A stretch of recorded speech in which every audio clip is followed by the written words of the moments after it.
Remington, hey, congratulations on your new film, Landlord. Thank you. It's exciting to finally share it with people. It's been in the works for a long time. So, You know what? I always enjoy these type of urban horror films, especially the fact that you reinforce the idea that landlords are evil. But tell us where the original idea came from for Landlord. yeah, so it's kind of an amalgamation of these experiences. One, as a kid, I just grew up on horror movies. My dad introduced me to the Monster Squad when I was maybe five. I think that was the first movie that I saw. And so these kids facing off against horror monsters without a lot of adult assistance was really empowering to see on screen. And so it really drew me into the genre and also just fascinated with the special effects of how they did this stuff for real to a young kid to make vampires and werewolves come to life. And meanwhile, as a kid, I was living in a lot of apartment complexes, some trailer parks, and so just a lot of like rougher housing situations. And so as I decided to start pursuing a career in film pretty late in life, once I had found a little bit more financial stability based compared to where I was at as a kid, I was kind of bridging those experiences together, this love of genre, but then also, even though I loved the movie Fright Night, we didn't grow up in a house that then had the protection of not having somebody come in if they weren't invited. You know, it was dealing with landlords. It was dealing with people inspecting it, and they could just come and go as they please. And there's this feeling of exploitation when they're raising your rent or suddenly kicking you out. And so I thought, wait a second, I don't think I've seen a vampire movie attack this part of the lore, that if a vampire owned your housing, then they could just come and go as they please. And so once I had that idea and it wasn't something I'd seen before, then I just kind of kept pursuing it. I find it interesting because you use the apartment complex sort of like as a metaphor for a harvest farm for vampires. Can you go into further because that is a very genius idea for a vampire if they were real. Yeah, I that was part of the backstory that I wrote for John, the vampire, as a bio.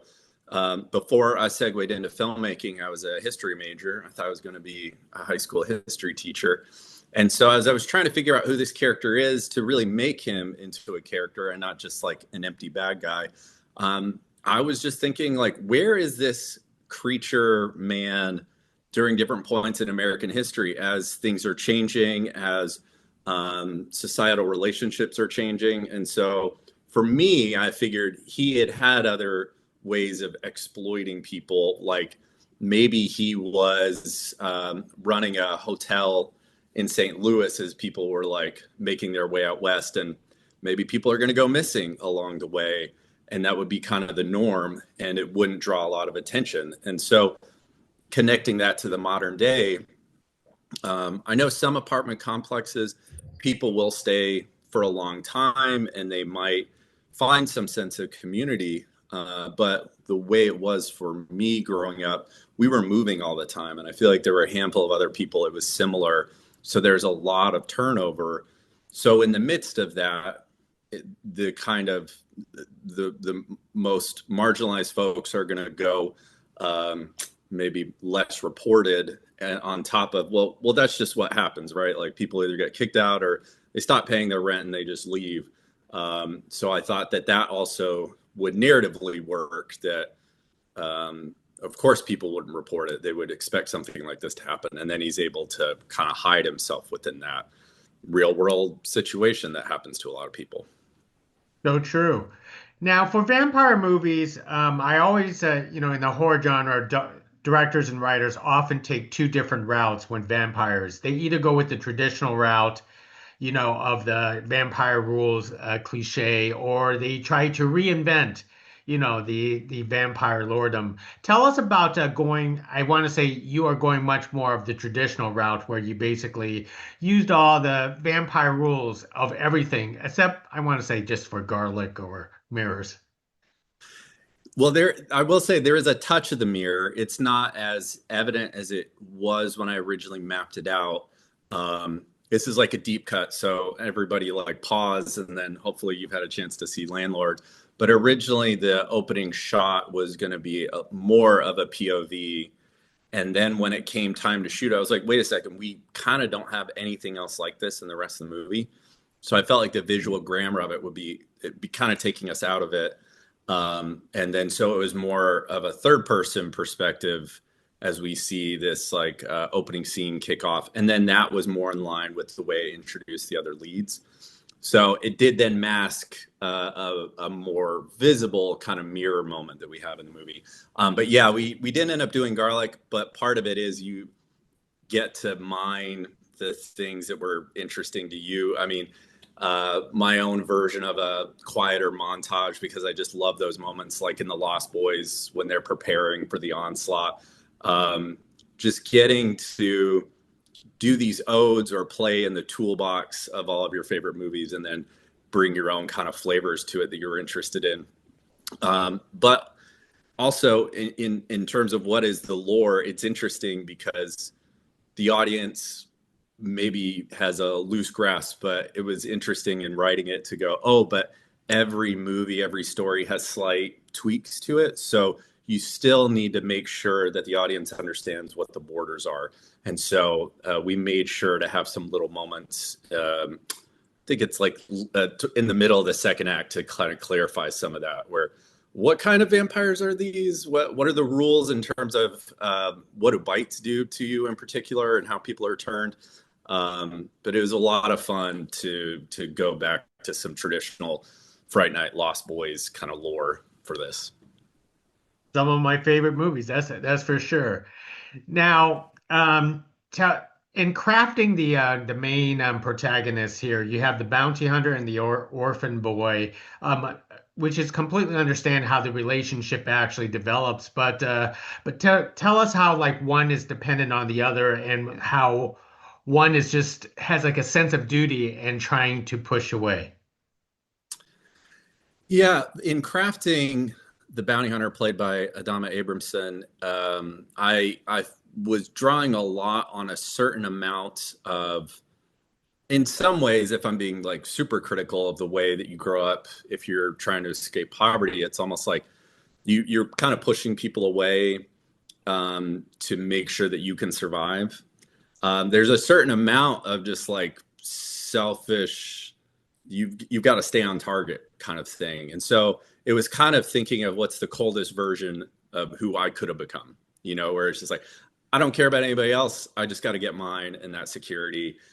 In comparison to then this kid who has had this traumatic incident happen and now wants revenge, then how can we thaw that? But also the biggest thing in crafting their dynamic is, even though I really love aliens and I think that there's a great thread about motherhood there, that's not really what I was going for in my film.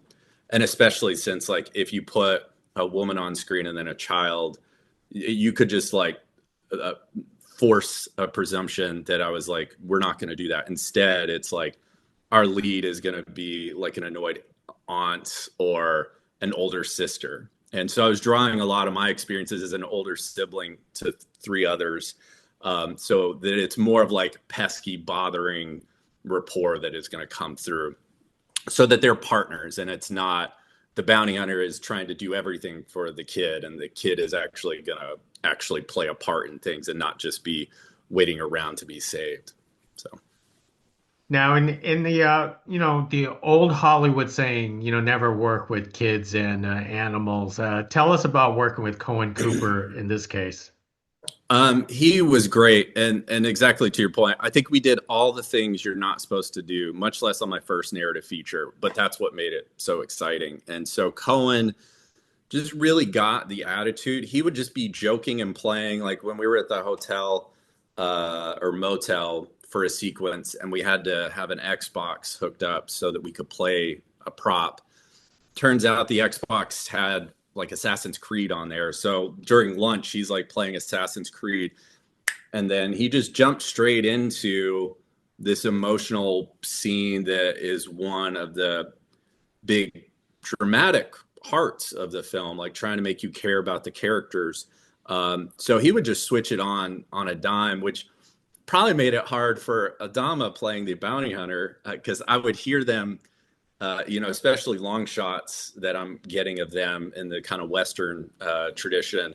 I could hear them on mics that we had on them talking, and he's bothering her, and she's like, "Can you just focus a little bit?" And they're rubbing up against each other in the fun way that I wanted them to. So it was just like perfect casting, where Adama also got the prompt of what this rapport was supposed to be, and so she was willing to play when Cohen was doing the same thing, kind of egging her on and bothering her. So fortunately, offset, it was a very similar dynamic too.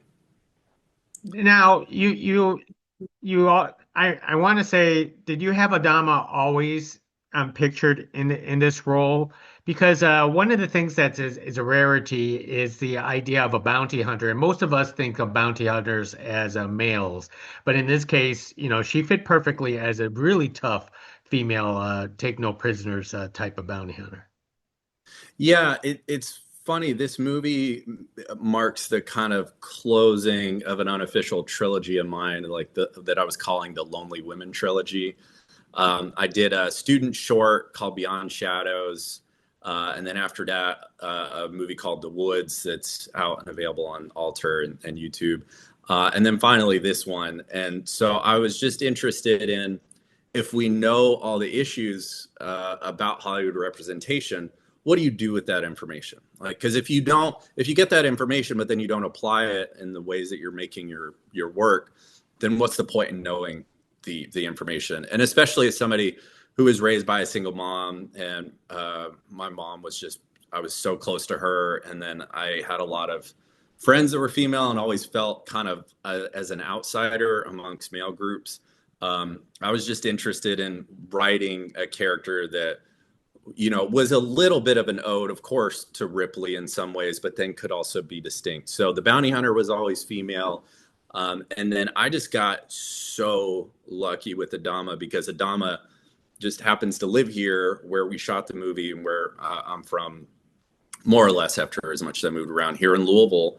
So we did the casting auditions, and then the final check was, I don't know how else to vet an actor if we're going to go into the trenches like this. So I was like, your tapes are great. Let's just go on a walk. So we went on a long walk to the top of Iroquois Park. It's got an overlook of the city. And then that just gives you a chance to be in nature and then just talk it out. And so it gave me a sense of who she was, and that, if we can go on a walk and it's just us and it's not super weird and awkward, then I feel like then we can go into the trenches and do a bunch of crazy night shoots. And through that process, I also found out, like, maybe half of her own bio lined up with what I'd written for the character. So it's just like, done. This is why they say, and it's so true, that 90% of directing is casting. So. And was it always your intention not to give a name to the bounty hunter? Yes. Yeah. I wanted to do my version of the man with no name, so it makes it a little hard for writing the synopsis and whatnot, because then maybe it's a little cumbersome to keep saying the bounty hunter. But I just like this idea that it would be kind of nameless. The bounty hunter too is a nod to those Westerns, but still hopefully being its own thing as well. Well said. And the setting itself within an apartment complex, can you talk about, the behind the scenes of production of what apartment complex you actually commandeered, and how you pulled this off? Especially, most apartment complexes are usually occupied, and people will be, looky-loos as watching you film. Yes. So this is why I decided, if I was going to pursue a career in filmmaking, that I could stay here in Louisville, Kentucky, where, after I had a choice in the matter, after my mom moved us around so much, I was like, I kind of like this sense of community that I'm building. I think I want to stay here for undergrad. I left for a while, and then when the opportunity arrived that I could come back, I did. And it's because if you flee to the coasts, I don't think you could have shot this movie the way we did it, because it was a fully functional apartment complex, 4 buildings, and it just happened to be a nonprofit. But I think because we're from here, because of the previous doc projects that I had made, they were willing to just let us run amok for like three and a half in the parking lot. They also just so happened to have a bingo hall that we were using for holding on cast and crew, and then it kind of became a production office as well. They had folding chairs and tables and bathroom and a fridge, and they charged us a pittance. And I think it's because we're from here and it's this sense of community. We're going to make something interesting together. Whereas if we were a New York crew coming in, kicking in the door, and had too big of a footprint, because most days we were only shooting with about 20 people.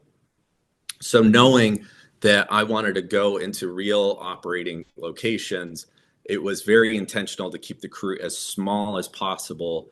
And then that is going to lend itself to this narrative that is supposed to be about things being scrappy, things being a little ragged around the edges. I knew that this way of doing the production was going to lend itself to the story itself. If we were trying to do the polish of some bigger Hollywood movie, yeah, then we'd have to do it those ways. But we got really fortunate with the community really showing up for us to make this project. Well said. Well, Remington, I'm taking a lot of your time already, but I want to ask you is what's up next on your plate after all? You had such a good experience on this. I know you want to be in the director's chair again, but you also concluded, you're somehow a trilogy of sorts.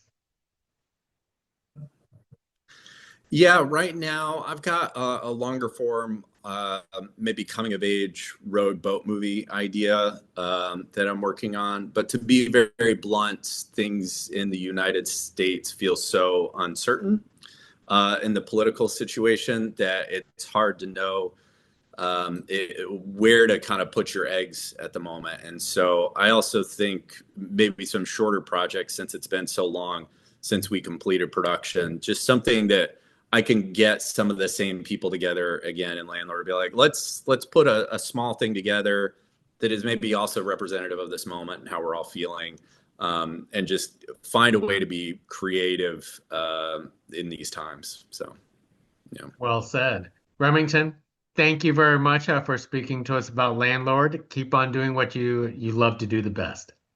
Well, thank you, and I really appreciate you asking about the movie. And I just hope if anybody watches it, then just take courage to go and make your movies. Like if somehow we can make this here on a pittance, like it is just like Romero in Pittsburgh. It's like Rodriguez doing El Mariachi. Like just go make your movie. Quit waiting for somebody to tell you that you have the right to do it. Take it. So, thank you. Thank you.